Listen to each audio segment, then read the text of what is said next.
This is CBC Windsor News. I'm Chris Hensing. Thanks for joining us. It's called Zoom bombing, a disruptive act that's led the Ontario Court of Justice to make a major change in who can watch court cases and how. The CBC's Jason Vio now on a move that's getting mixed reactions. Ever since the COVID-19 pandemic, Zoom has been commonly used in courtrooms. But due to a rise in disruptions, that's now been shut down for people to observe virtually. Instead, they'll need to do so in person. When the count went in, it started playing a pornographic GIF, as well as had some audio playing where it was calling the judge an N-word. This Windsor defense lawyer witnessed these Zoom bombings on 2 separate occasions. People would sometimes come in pretending to be correctional staff, interpreters, or even police before playing the inappropriate content.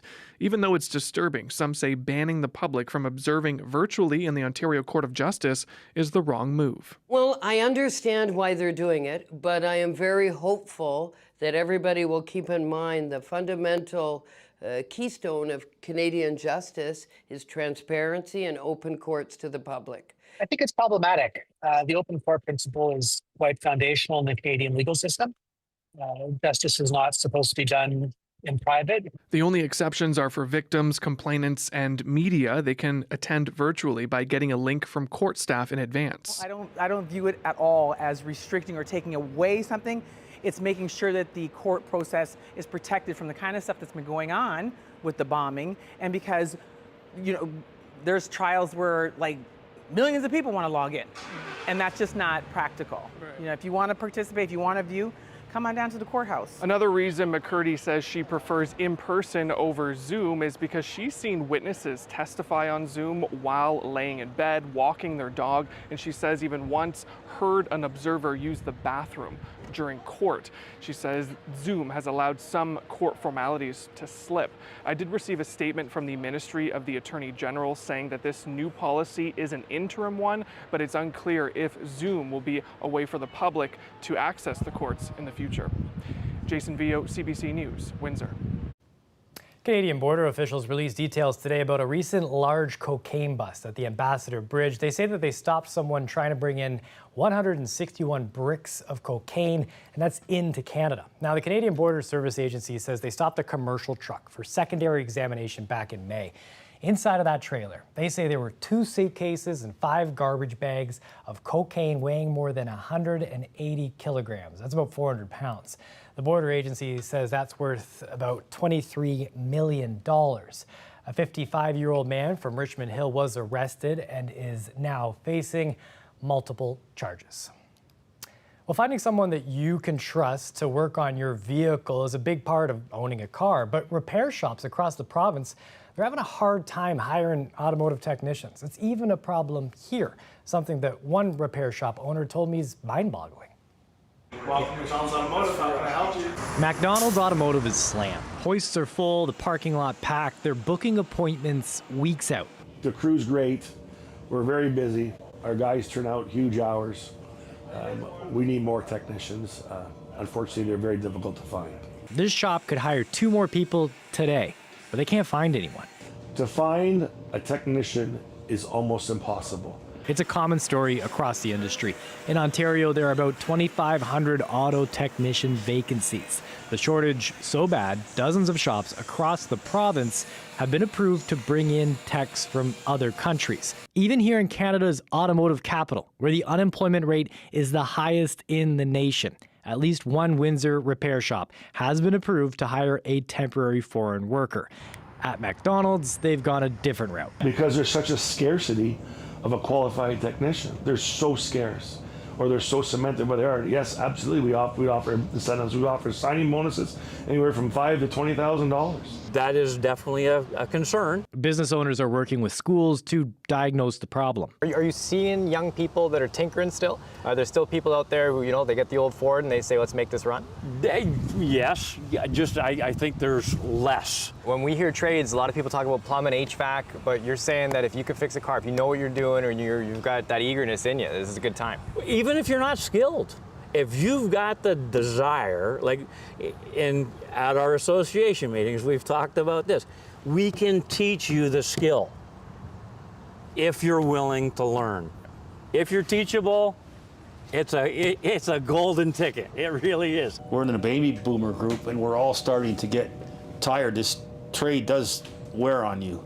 Glenn Willis's career spans close to 5 decades. He and his boss say someone starting today would have a bankable career. We do have a shortage, and it's beyond us that with that kind of an incentive that we're not getting more people interested. And yeah, it's a great trade. Absolutely, there's a future for it. Cars are going to be around for a long time. The electric cars too aren't going to come on as fast as people think they are. There's going to be a lot of hybrids is what's going to happen, which is still gas and electric together. So there's a long future in this trade, contrary to what some people believe. He says with higher costs of living, people are trying to get more life out of their cars, but customers could soon be pleading for someone to do the work. We got more than enough work for our technicians to do, and we need some help. Someone else needed a bit of help with their vehicle recently. A man accidentally drove his SUV into the Detroit River last night.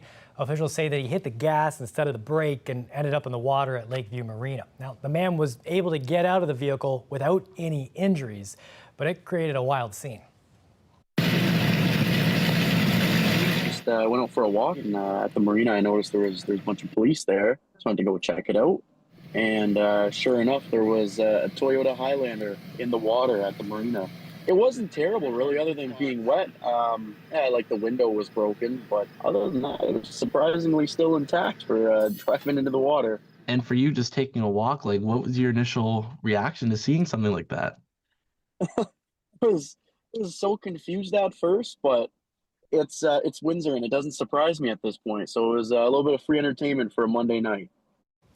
Now, officials tell us that the driver has been ticketed for careless driving, but there was no environmental damage caused. Well, you know we love a good bird shot here at CBC Windsor. This visitor decided to take a little breather near our tower camp. Our in-house bird nerd, Mike Evans, says it's a red-tailed hawk. Now, he tells us that they usually take a break on other high-standing perches. Think of power lines. So this is something special to keep an eye on. Here's Riley Lachuk with our first look at the weather. Well, thanks, Chris. Yeah, pretty pleasant day today for the most part. Maybe a bit of high-level cloud. Good day to spend some time outside. 26 through the afternoon in Windsor, 24s, 25s across the rest of the region today. High pressure close to the surface, keeping us nice and sunny. Maybe a bit of passing cloud or a little bit of haze on the horizon. But really, that's about it in terms of any real weather to talk about through the afternoon hours today. Great night if you are into stargazing or anything like that. We're looking at a clear sky, light winds overnight. If you can get away from the city lights, 12 degrees overnight. Looking at some heat and humidity building as we get through the afternoon hours. Tomorrow, I'll have more on that when I come back. Thanks, Riley. It's the beginning of something new at Caldwell First Nation. They're hosting their first competitive pow-wow next month. Now, it runs August 9th and 10th. Here's Dawson Chen with what you can expect. If you've ever been curious about the Indigenous people of Windsor, Essex, Chief Nikki Van Orscott of Caldwell First Nation is inviting you to the perfect learning opportunity. A free bus tour that will take you to sites of Indigenous significance along the region's shoreline, with the ultimate destination being the first competition powwow at Caldwell First Nation's Reserve in Leamington. Today's announcement is very important to us because it's allowing us the opportunity to tell the story in this region and to share that story with other folks, with other people, so they can understand a little bit more about our history and our presence in this region since time immemorial. We've been here since before the inception of Canada and well beyond that. The gathering will be a celebration of Anishinaabe culture, but Caldwell First Nation Council member Randy Lee DeGraw says dancers, singers, and drummers from outside the region will be coming to show their skills. It's the regalia, how great the regalia, all the time that went into it, and as well as the dancing. When it comes to like the drummers, they're all singing the best they can and drumming the best they can, and they're hitting the drum and they're coming together as one to sing songs to honor our past and our present. The initiative is being sponsored by the Windsor Port Authority and Tourism Windsor Essex Pelee Island. There's no cost to register for the bus tour, but the big powwow has a $10 admission fee. Dawson Chen, CBC News, Windsor. Prime Minister Mark Carney met with the premiers at a summit in Ontario's cottage country today. U.S. President Donald Trump's trade war with Canada and nation building, they were at the top of the agenda. CBC's Kate McKenna has more from the summit. I'm going to call to order this First Minister's meeting. Prime Minister Mark Carney with an update for premiers on the topic that upended Canadian politics and economics, the trade war with the United States. We all understand that the global trade environment is changing, and there are some countries that are pulling back, that are restricting market access, but there's even more countries that are opening up to market access. The new trade deal with the U.S. is supposed to be in its final negotiations with an August 1st deadline. I think the premiers have full confidence in the team that we have negotiating on our behalf. But today, neither Carney nor the premiers seemed sure that deadline will be met. Well, I mean, we'll see. We're working to get the best deal for Canadians, and that's the focus now. I think what's absolutely clear is we have a lot to do in this country. We have a lot to do that's positive to build. That's becoming more concrete. I would be worried that if we constrain ourselves that we have to get a deal by a certain date, that we maybe have to, maybe do some things or give up some things or give up some leverage that we might not otherwise have to if we just focus on getting the best deals. Instead, all seemed more focused on building up Canada and busting down internal trade barriers, so the next generation is less reliant on the United States. And what are you going to do for the Trump tariffs? There's one thing we can thank President Trump for, is getting us moving, getting us united like I've never seen before across the country and focusing on large infrastructure projects. Carney hinted at doing more deals with other countries. Our phone is ringing off the hook from other countries who want to do more with Canada. I've had over 80 bilaterals with world leaders since I became Prime Minister. A promise to get a new deal with the United States was part of Mark Carney's election campaign. The deadline has already been pushed back twice, but Carney says he'll only accept a deal if it's good for Canada. Kate McKenna, CBC News, Huntsville, Ontario. The latest crime stats from across Canada are now out. Overall, the findings suggest that crime was down in the country in 2024. Statistics Canada says the volume and severity of police-reported crime decreased from the first time in 4 years, down by 4% compared to last year. In our province, police-reported crimes were also down by about 1%. Vehicle thefts also down in Canada, following 3 consecutive years of increases. In Ontario, it was down 18%. The Trump administration is pulling the U.S. out of UNESCO. That's the United Nations Educational, Scientific, and Cultural Organization. The White House says part of the reason is that its focus is on what it calls divisive social causes, as well as what it sees as anti-Israel sentiment. Now, Washington says this decision to recognize Palestine as a state and grant it membership is, quote, highly problematic and contrary to U.S. policy. The announcement comes only 2 years after the U.S. rejoined the agency. The withdrawal takes effect at the end of December in 2026. UNESCO says it deeply regrets the U.S. decision. Well, music legend Ozzy Osbourne has died. Family members made the announcement this afternoon, saying that he was surrounded by loved ones when he passed. The British musician rose to prominence in the late 1960s as the frontman for the heavy metal band Black Sabbath. The band produced many hits, including War Pigs and Paranoid.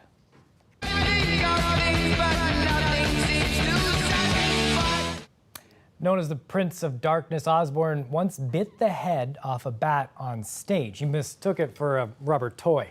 He launched a successful solo career in 1980, topping the charts with the song Crazy Train. He and family members became reality TV stars after launching The Osbournes in 2002. Osbourne, who had Parkinson's disease, recently performed at a concert in his hometown of Birmingham. Osbourne is in the Rock and Roll Hall of Fame as a member of Black Sabbath and also as a solo artist. Ozzy Osbourne was 76 years old. He's survived by his wife, Sharon, and 6 children. Take a live look out here at the big old bridge, the new one getting built, still saying it's going to open up in the fall. Certainly looks pretty from this vantage point right here with those nice trees framing it up. More news and weather after the break.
Ottawa is spending billions to build up military infrastructure in the Arctic. But amid all the concern about northern sovereignty, some believe that there's a voice missing. As Samuel Watt tells us, younger Inuit want opportunities to be directly involved in shaping Arctic policy.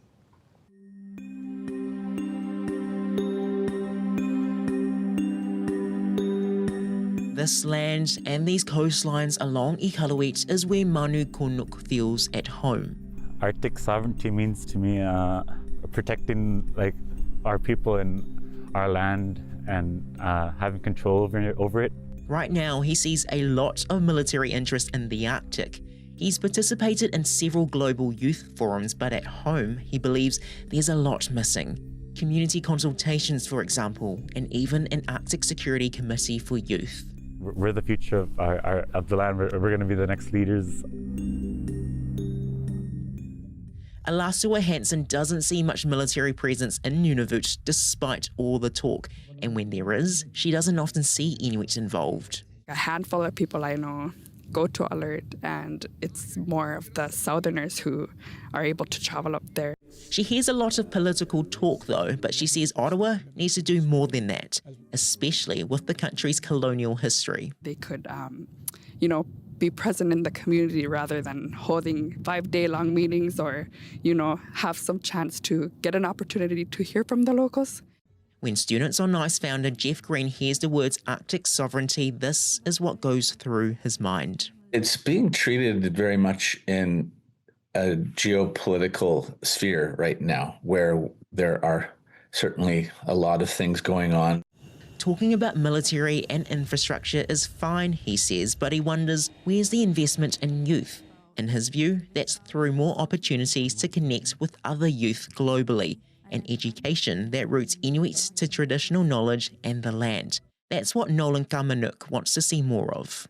I don't think we need more youth leadership programs that teach us how to behave like bureaucrats.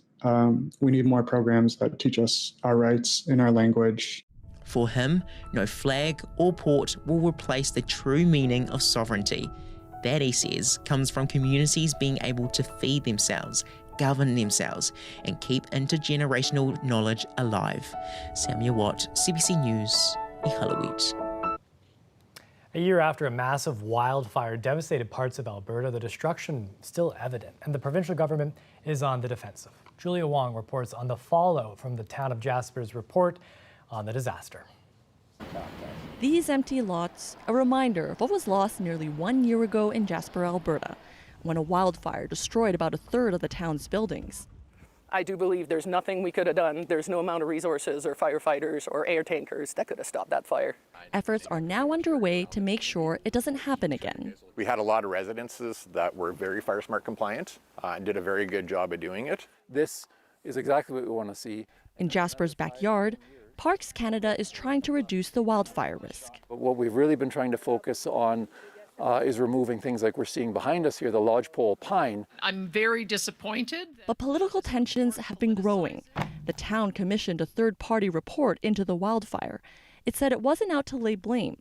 The report found the province may have hampered the response by requesting information and trying to make decisions. Whatever it is that they are trying to do to deflect blame, I'm not impressed with it, and I would ask for an apology from the city. On Monday, Jasper's mayor tried to ease tensions. There is an observation, simply an observation, that the involvement of the province made the matter more complex. A neutral statement, not a political statement. A statement from the municipality said the report was not intended to assess the province. It took issue with media coverage, saying broader findings like recommendations were not reflected, and the statement reiterated contributions from the province. The mayor says he's not worried this friction will affect future relations. We are not concerned with our ongoing relationship with the province, and we will expect that, as they have in the past, they will continue to support our recovery. In a post on social media, Alberta Premier Danielle Smith thanked the town for clarifying the goal of the report and says the province remains committed to rebuilding the community. Julia Wong, CBC News, Jasper, Alberta. It's been a hot one out there with all the heat, the humidity. Riley Lachek coming up after the break here to give us a full look at the forecast and see if there's any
We got a lot of summer sun out there and the heat to go with it. Riley Lachuk with a full look at the forecast here.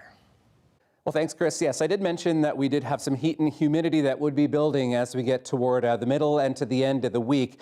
That courtesy of high pressure that's down in the States right now, and that has started to build a bit of a ridge over Manitoba and northwestern Ontario. And what that is going to do is really usher in some very hot and some very humid conditions from the southern states and funnel that right up into the U.S. Midwest and into southern Ontario as we get through the next couple of days. Closer to the surface, high pressure already setting us up for a very sunny day again as we get through the day on Wednesday. We're looking at mainly sunny skies as we head into the day. Not a lot to talk about through the day on Wednesday. Tomorrow, pretty pleasant, although a bit more humid than it was today as we see that temperature climbing up a little bit. But I am watching a couple of things. First off, we have a bit of a warm front that's going to track through as we get through Thursday. This is really going to increase our humidity as we get through the next couple of days, maybe a couple of spotty showers really from Chatham-Kent up toward London and Kitchener. Very, very slim chance we see some of that into Thursday morning. But what I am watching is a bit of a cold front, and you can see some of the passing cloud cover that comes ahead of this. This could fuel some thunderstorms as we get through later Thursday into Friday morning, particularly the further north you are, particularly into cottage country. But there is a slim chance we get some of that down into Windsor, into Sarnia, for example, as we get through the later evening hours Thursday into the day on Friday. So I wanted to talk about the humidity just a little bit because we are looking at this very hot and humid air mass moving in. And I want you to take a look at our dew point temperatures here. And the warmer these temperatures are, the stickier, the more humid it feels out there. So today, we are in that summer sweet, pretty pleasant. That's what we get as we get into the day on Wednesday, although a bit more humid as we get through into the afternoon hours. But you'll see as this arcs up as we get into the rest of the week, into the weekend, we're looking at those dew point temperatures up around 22, 24 degrees. And that is getting into that really oppressive, that sticky humidity where it's almost unbearable to be outside at times. So just know that as we get toward the weekend, we are looking at those very humid conditions setting up once again, maybe not to the extent that we saw earlier in the month, but certainly looking at some humidity building back in as we get toward the weekend here.